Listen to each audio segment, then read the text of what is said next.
contamos hoy pues con una invitada muy especial, doctora Bárbara Díaz Cayel. No sé si pronuncie bien su segundo apellido. Bien, Un sí. saludo muy especial.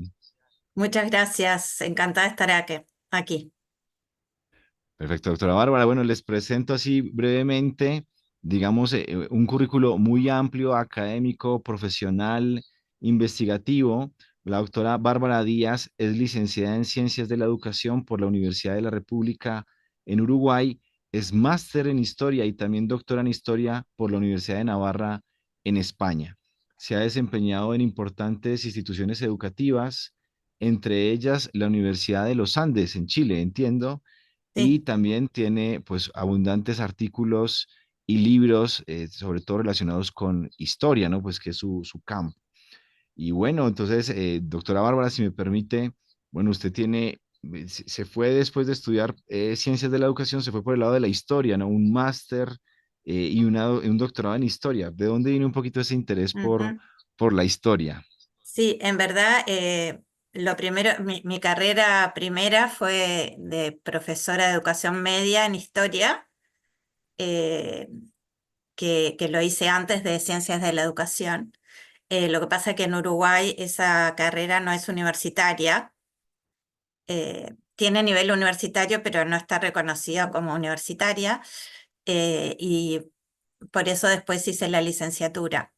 En realidad, mi interés por la historia viene desde que era adolescente, porque me gustaba mucho, sobre todo una profesora que tuve influyó mucho en mi decisión. Pero también me gusta mucho la filosofía, entonces a lo largo de la carrera he tratado de ir eh, conjuntando, digamos, las dos cosas, y por eso me dedico sobre todo a la historia intelectual. Me interesa mucho eso, el pensamiento de en distintos momentos históricos, y, y ahí puedo de alguna manera integrar las dos disciplinas, eh, y eso, bueno, es lo que me gusta, sí. Bueno, usted ha estudiado la figura de Alberto Metol Ferré, entiendo pues un connacional uruguayo, uno de los grandes intelectuales latinoamericanos, quizá uno, el más importante intelectual latinoamericano de la segunda mitad del siglo XX. Quizá algunos de nuestros oyentes no hayan escuchado antes hablar de Alberto Metol Ferré. ¿Quién fue Alberto Metol Ferré? Y, doctora Bárbara, ¿de dónde viene su interés por estudiarlo, por conocerlo, por difundirlo? Bien. Bueno, él es un pensador uruguayo, pero con fuerte vocación latinoamericana, casi como que muchas veces lo presento como pensador latinoamericano, porque en verdad es eh, digamos, su regambre latinoamericana es muy fuerte. Él vivió prácticamente el siglo XX, desde el año 29, y murió en 2009. Estudió Derecho y también, bueno, teología, filosofía, todo eso lo fue autodidacta en ese aspecto, digamos. Desde muy temprano se interesó por estos temas y fue estudiando y escribiendo sobre eso. Em, durante mucho tiempo trabajó en el puerto de Montevideo como funcionario, digamos, de administrativo ahí y gerencial. Durante la dictadura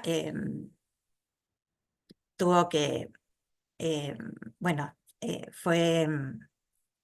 se lo sacaron de ese cargo, y entonces ahí fue que se empezó a vincular más con el CELAM, el Episcopado Latinoamericano.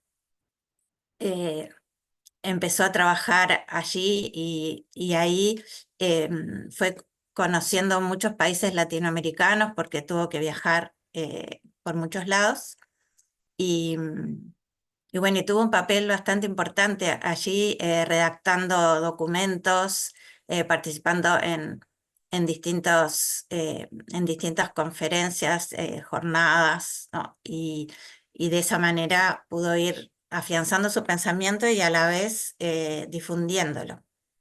Eh, También fue editor de varias revistas, ¿no? Vamos a hablar más de Nexo después, pero en los años 50 editó la primera Nexo junto con otros intelectuales uruguayos. Después editó Víspera, eh, que fue más o menos entre el 68 y el 75, que fue un vehículo intelectual católico muy interesante,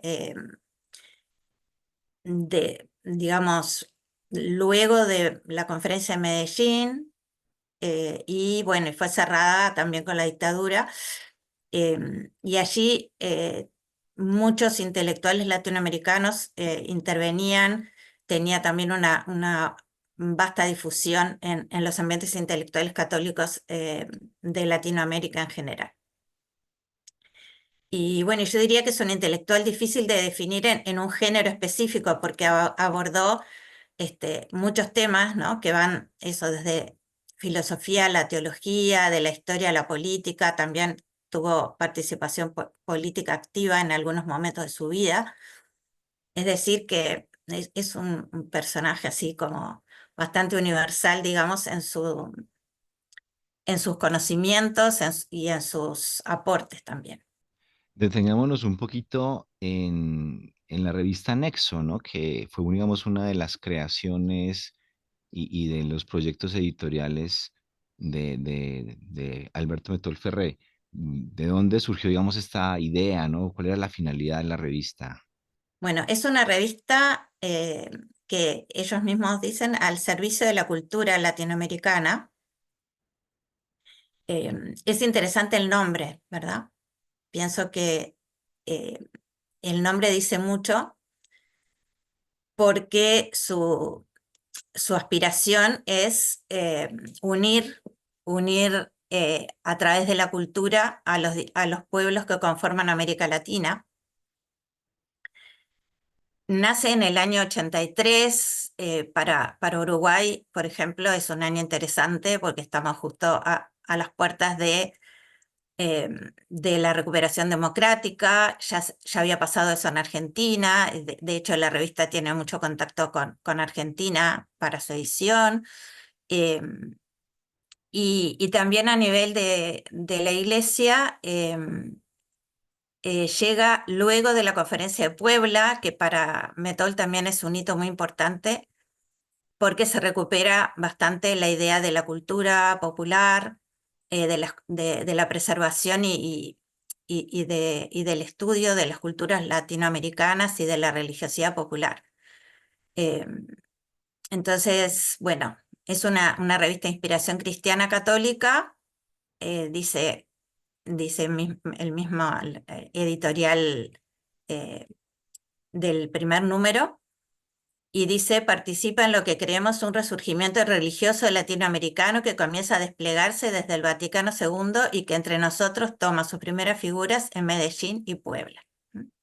Para Metol, el Vaticano II fue un acontecimiento muy importante. A partir del Vaticano siempre él vuelve, digamos, como a una fuente a la que recurrir, porque considera que el concilio ayudó a reconciliar a la iglesia con la modernidad, que durante mucho tiempo se había visto como algo ajeno y como enemigo de la iglesia.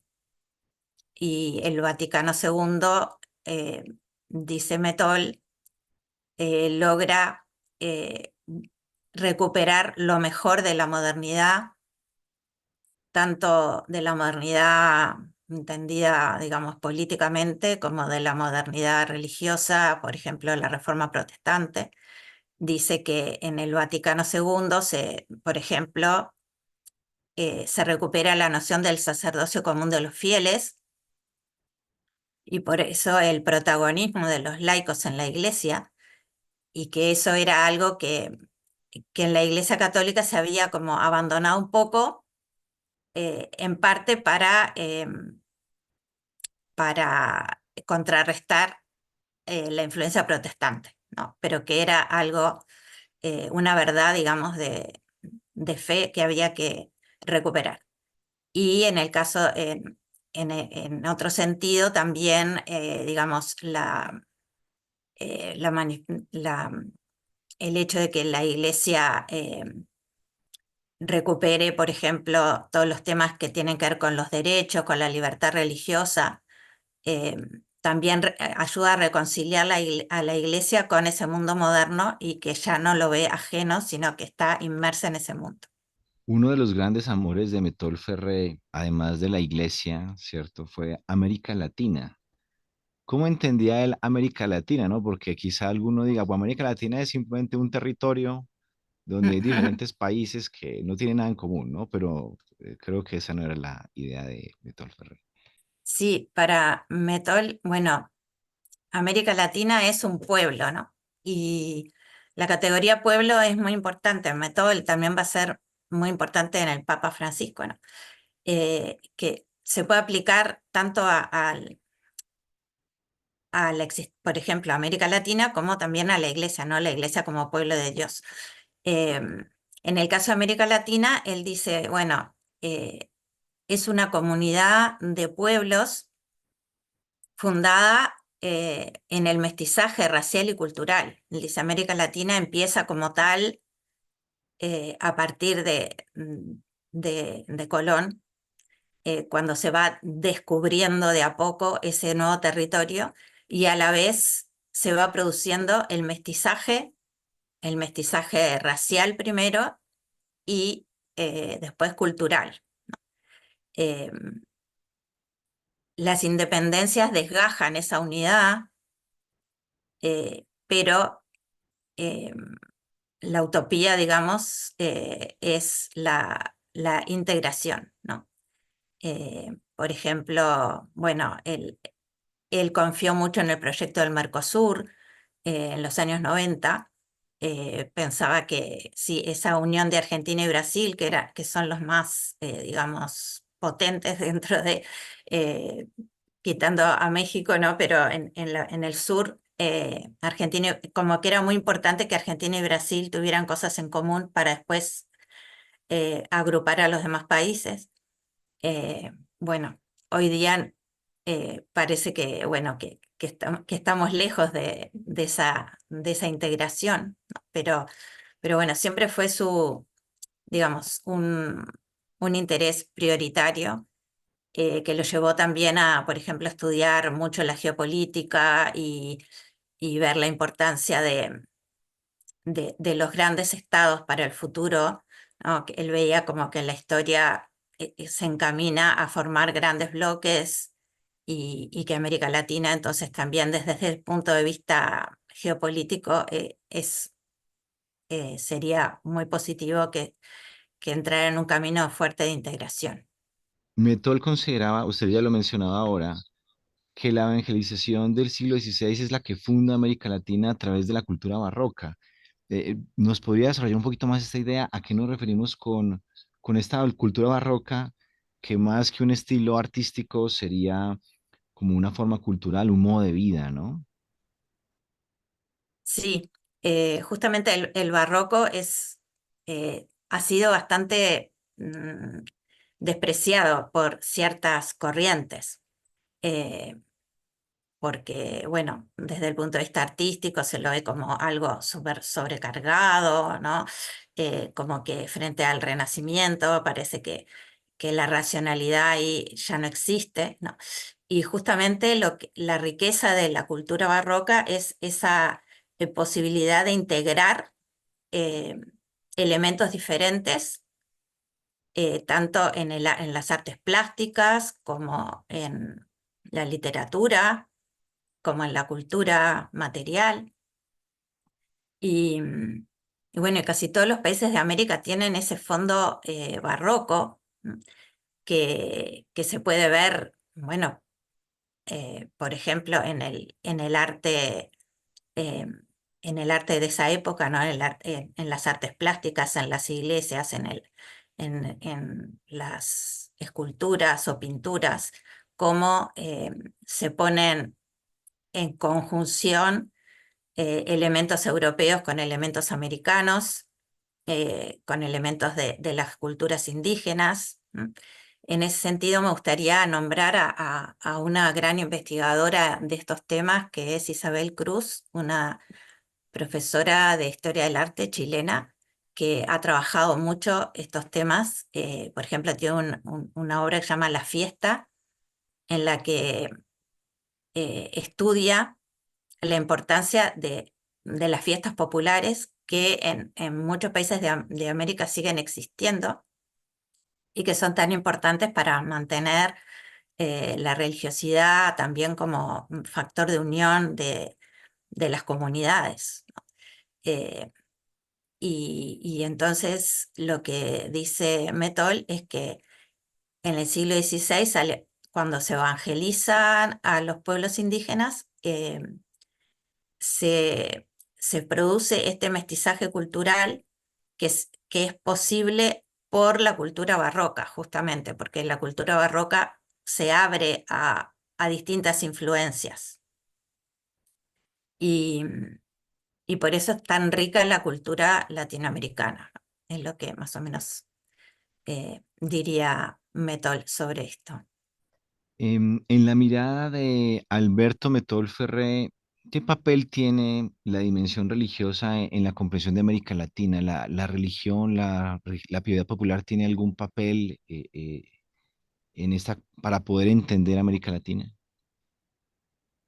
Sí, la dimensión religiosa es esencial en la comprensión de Metol, en la comprensión de las culturas.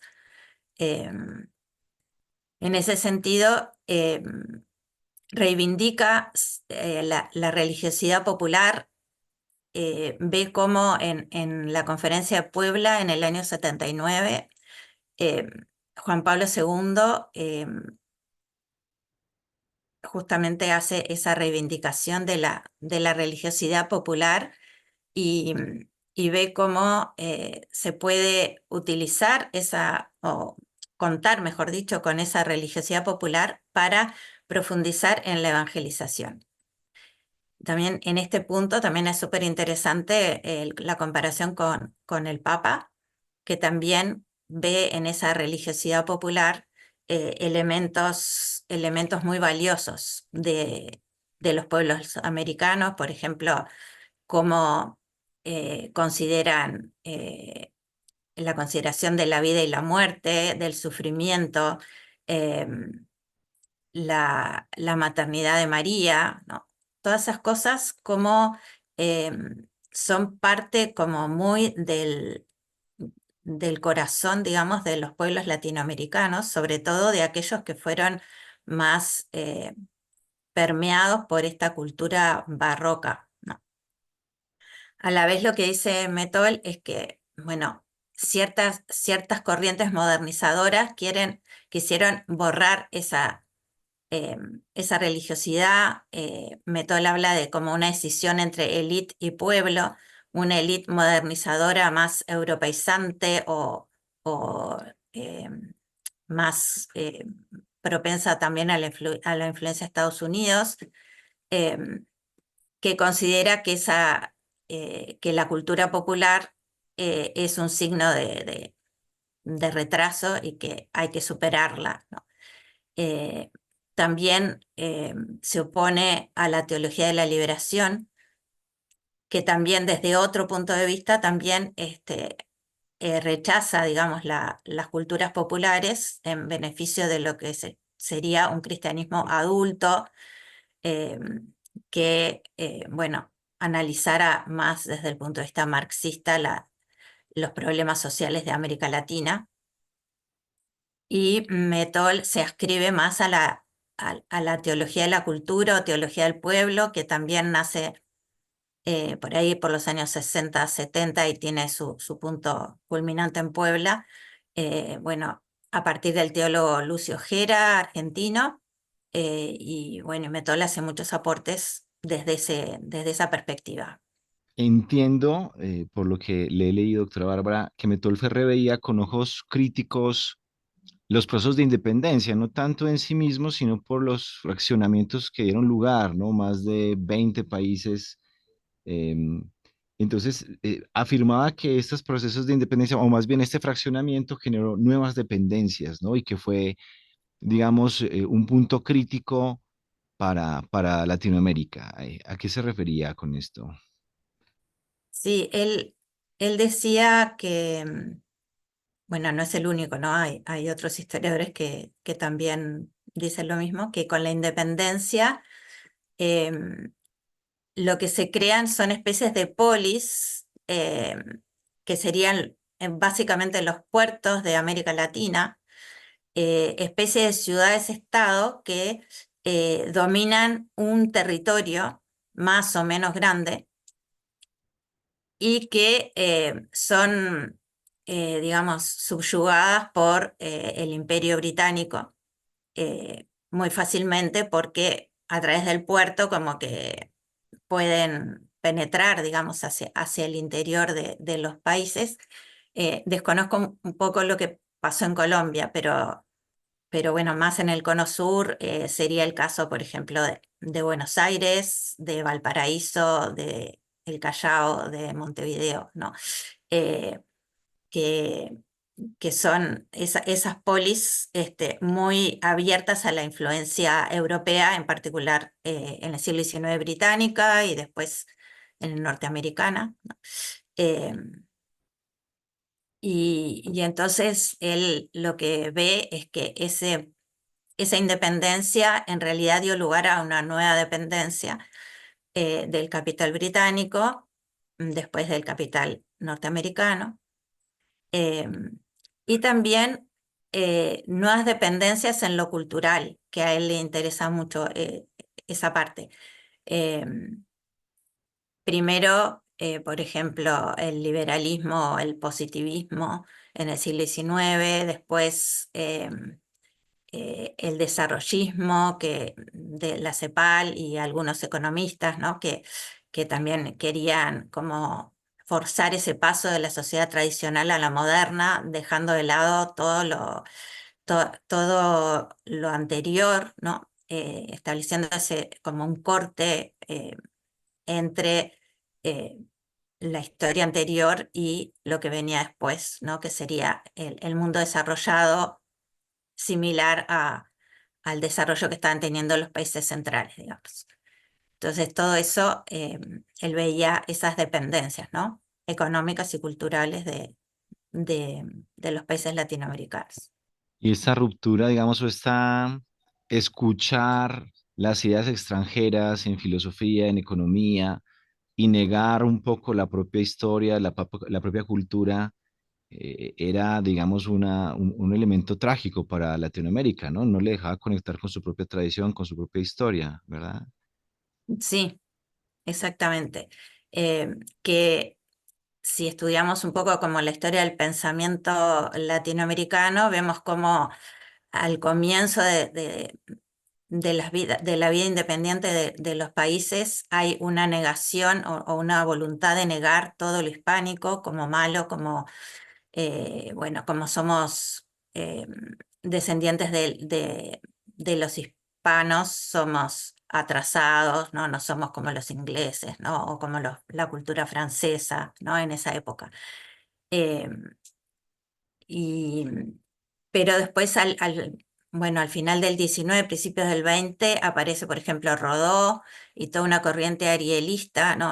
O sea, de la obra Ariel de Rodó, que Mettol la apreciaba mucho, y que dio lugar a toda una corriente de revaloración de las raíces latinoamericanas.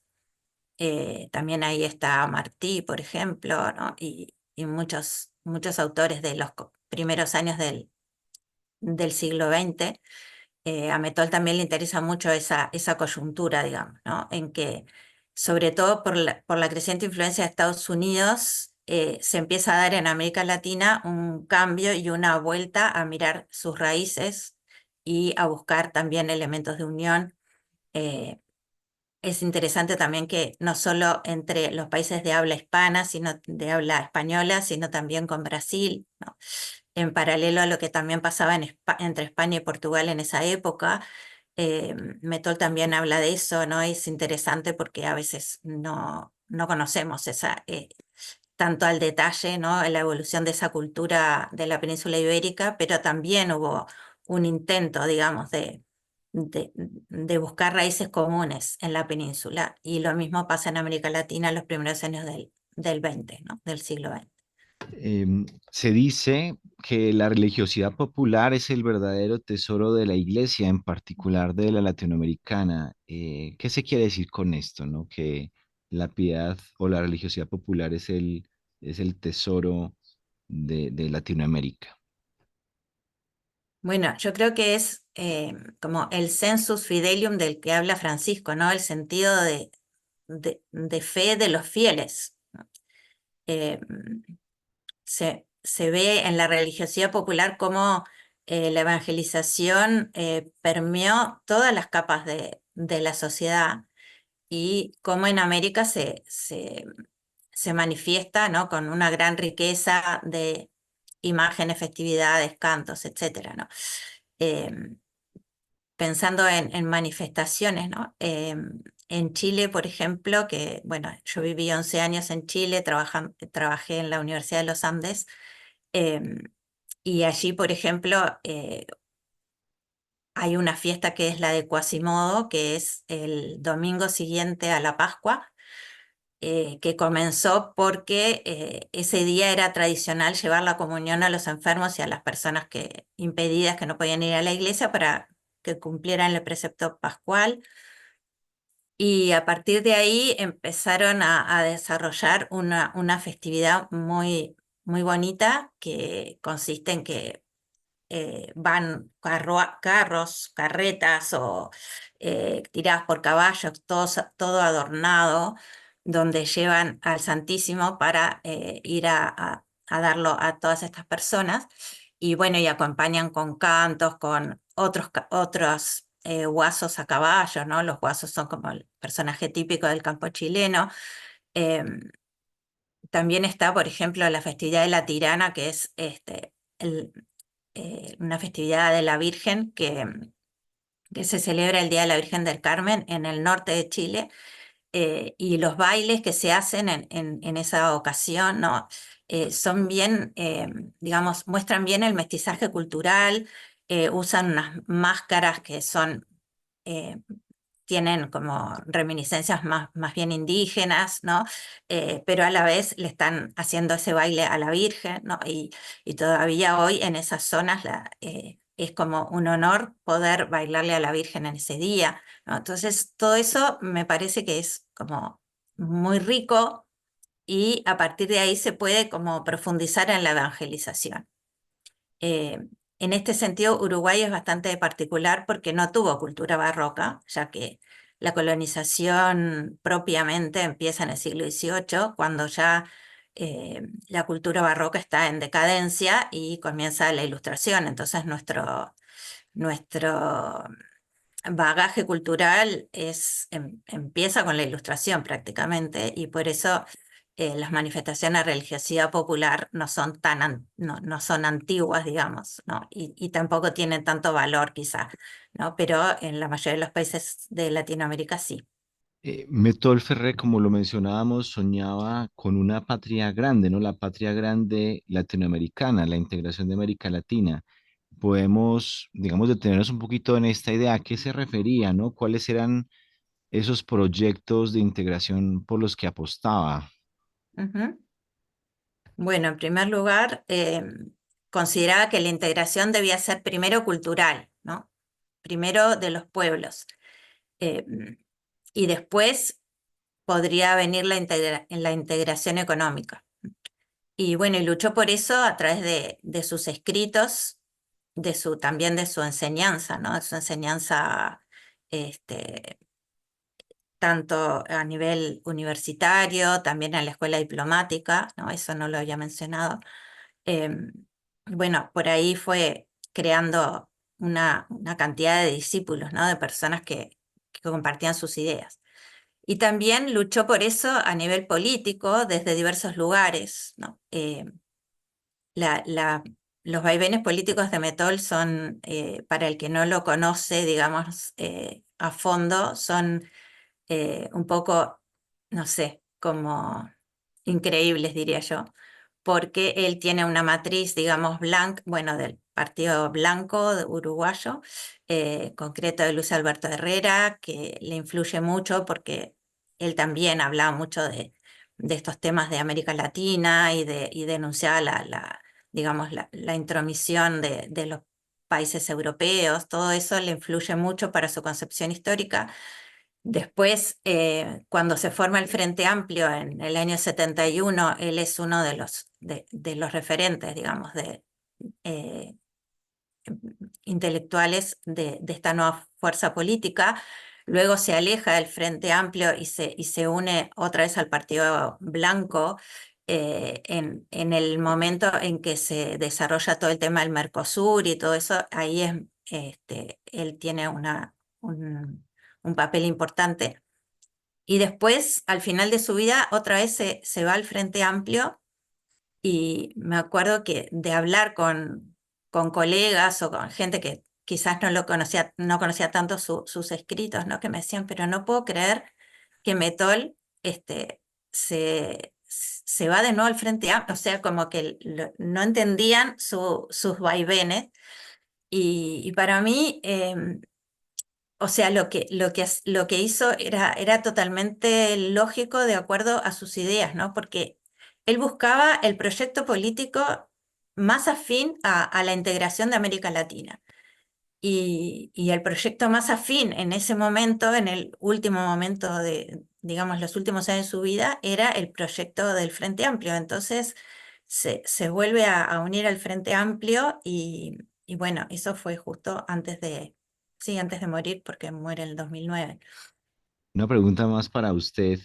¿Y Mm, usted cómo ve hoy esos procesos de integración en América Latina? Metol Ferré prácticamente lo veía como algo que se tenía que dar, como una mm, necesidad histórica. sí. Pero usted cómo ve ese proyecto de integración latinoamericana hoy. Bueno, lo veo bastante lejano, lamentablemente. Eh, Me parece que los gobiernos los distintos gobiernos no están apostando para ese lado. Más bien están buscando, eh, digamos, modos digamos, acuerdos bilaterales con otros países. Particularmente a mí, por ejemplo, me preocupa bastante el- digamos, la relación con China, la intensidad de la relación con China. em, Y, y también me parece que, bueno, soy muy metoliana en este aspecto, digamos, digamos, de inserción internacional. Me parece que deberíamos seguir apostando por la integración. No veo que en este momento haya una corriente fuerte en ese sentido, no sé, de lo que yo conozco. Lo que sí veo es que quizás a ver, me parece que también la integración tiene que venir del conocimiento mutuo, ¿no? Que los pueblos tienen que aprender a conocerse y a ver en los otros también personas que compartimos cosas, ¿no? Los poetas de la generación del 900 hablaban mucho, ¿no? Del idioma, cómo el idioma facilita mucho la comunicación, la integración, ¿no? Si Europa se pudo integrar y cada país habla un idioma diferente, bueno, nosotros que tenemos todos el mismo idioma, menos Brasil, y igual entendemos bastante lo que dicen los brasileños, ¿no? Entonces tenemos mucho ganado ahí. Lo que sí me parece es que las migraciones recientes que tiene América Latina, por ejemplo, bueno, por situaciones muy difíciles, ¿no? Por ejemplo, la cantidad de venezolanos que han emigrado, que muchos lo han hecho a otros países de América Latina, cubanos, por ejemplo, en Uruguay, que era un país que no recibía muchos inmigrantes, hay muchísimos cubanos y venezolanos, haitianos, por ejemplo, en Chile hubo una gran migración de haitianos. Y me parece que eso va de a poco haciendo que nos, como- que nos conozcamos más, que nos valoremos más. eh, que, que nos demos cuenta de que tenemos muchas cosas en común y que podemos aprender mucho unos de otros. Creo que quizás por ese lado se podría ir dando un proceso integrador interesante y además que tenga como mucho sustrato, porque se va a hacer, digamos, desde la base, desde los pueblos, ¿no? Y eso va después a informar a los gobernantes, ¿no? No es algo impuesto desde arriba, digamos, sino que, pero bueno, va a ser, eso es lento. Se necesita por lo menos una generación entera que crezca en otro país, ¿no? Que se hagan con ese país, que se casen entre chileno, venezolano, venezolano, uruguayo, no sé. Y todo eso va consolidando, me parece, lazos. Según Metol Ferré, doctora Bárbara, ¿cuál sería esa misión que tiene que cumplir América Latina en la historia y en la iglesia? Me parece que un poco de lo que venía hablando, ¿no? Esa idea de esa unidad de América Latina, que es una unidad originaria, ¿no? Y original, digamos, porque no es tan común en el mundo, ¿no? Ese mestizaje eh, en una época de globalización, creo que, eh, no sé, como que da una visión esperanzada, digamos, de la humanidad, ¿no? Que hoy día parece que, bueno, que el otro siempre es un enemigo, no sé, alguien en el que no puedo confiar. Eh, entonces, ese mestizaje latinoamericano, que es mestizaje racial, mestizaje cultural, que eso comienza desde el momento mismo de la llegada de los españoles, que por supuesto tuvo momentos complejos y muchas injusticias entre medio y todo lo demás, que obviamente nadie va a negar de eso, pero se constituye eh, un pueblo latinoamericano con sus características, ¿no? Con sus características eh, raciales, con sus características culturales propias, fruto de esa mezcla de culturas. Y me parece que eso es una cosa muy, muy buena, digamos, que América puede dar al mundo y también, en concreto, a la iglesia, ¿no? Esa riqueza de su religiosidad popular, también por ejemplo, el Papa Francisco ha insistido mucho en este tema cultural y de que cada pueblo celebre a Dios de acuerdo con su cultura. Por ejemplo, está el rito que aprobó para el Congo, ¿no? Eh, entonces, me parece que como en América Latina tenemos siglos de eso, creo que eso puede ser muy bueno para eh, aplicarlo a otros lugares, ¿no? Así como este caso del Congo, bueno, también está toda la iglesia en Asia, ¿no? Que esa riqueza de la iglesia que o sea, adora al mismo Dios, pero con cada uno con sus propias manifestaciones, ¿no? Eso me parece como súper rico, muy, muy prometedor, también que nos enriquece mutuamente. Me parece muy interesante que se pueda ir profundizando por ahí. Ya que menciona al Papa Francisco, ¿usted ha estudiado la relación intelectual entre el Papa Francisco y Metol Ferrey? Mm. ¿Se puede decir que esta visión, digamos, política, filosófica de Alberto Metol Ferrey sobre Latinoamérica pasa a través de Francisco a ser ya casi que enseñanza oficial de la Iglesia sobre América Latina? Eh, yo creo que sin duda Francisco abre esa posibilidad para el resto del mundo de conocernos mejor. Eh, no sé si diría tanto como que la visión de Metol va a tener tanta influencia. Creo que ha tenido, ¿sí? Que van teniendo difusión sus enseñanzas. Eh, pienso en algunos libros que se han escrito en los que se trata profundizar en el pensamiento de Método Ferré para entender más al Papa. Tengo dos a mano acá. Uno es una biografía intelectual del Papa, escrita por Massimo Borghesi, y otro es un libro de Rocco Buttiglione, Caminos para una teología del pueblo y de la cultura.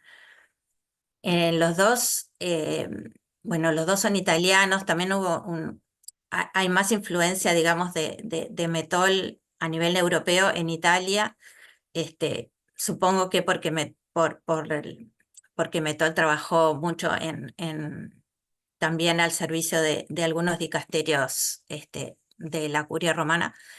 Y, y me parece que, bueno, que a través de esos libros, que bueno, los dos están traducidos al español, no sé a qué otro idioma están traducidos, pero son indudablemente intelectuales de peso en Europa. Me parece que por ahí sí la gente puede animarse a ir conociendo a Metol Ferré.